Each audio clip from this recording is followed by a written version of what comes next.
เสาร์นะครับเพลงนี้มีชื่อว่า2 คนเป็นเดียวนะครับคืออยากจะเป็นกำลังใจให้เรา2 คนก็ในการเดินทางไปข้างหน้านะครับถึงแม้มีอุปสรรคความดราม่ามากมายเผชิญเราอยู่แต่ขอให้เราให้พระเจ้าเป็นผู้นำนะครับ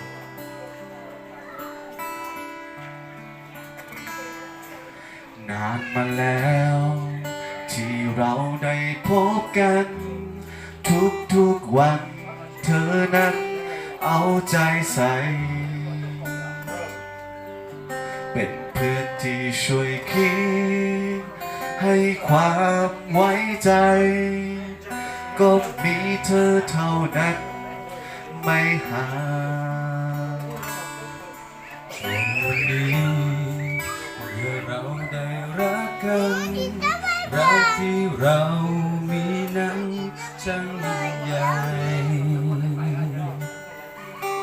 เพราะว่าเรารู้และเรามั่นใจว่าพระเยซูผูกใจเราด้วยรักจะรวมรักเรา2 คนเป็น1 เดียวและพร้อมจะฝ่าฟันทุกอย่าง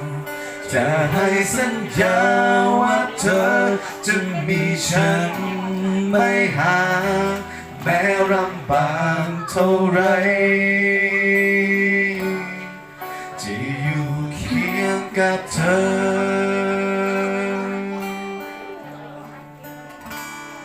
นานมาแล้วที่เราได้พบกันทุกวันเธอนั้นเอาใจใส่เป็นเพื่อนที่ช่วยคิดให้ความไว้ใจก็มีเธอเท่านั้นไม่ห่างจนวันนี้เมื่อเราได้รักกันรักที่เรามีนั้นช่างยิ่งใหญ่ก็เพราะว่าเรารู้และเรามั่นใจว่าพระเยซูผูกใจเราด้วยรักจะรวมรักเรา2 คนเป็น1 เดียว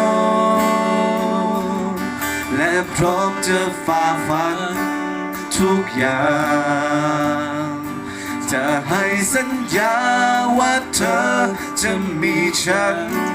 ไม่ห่างแม้ลำบากเท่าไรจะอยู่เคียงกับเธอจะรวมรักเรา2 คนเป็น1 เดียวและพร้อมจะฝ่าฟันทุกอย่า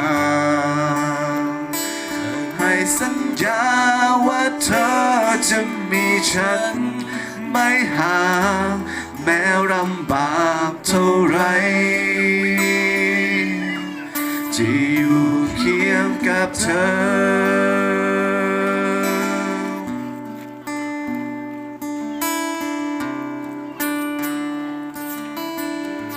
ก็ขอพระเจ้าทรงอวยพรนะครับขอบคุณครับ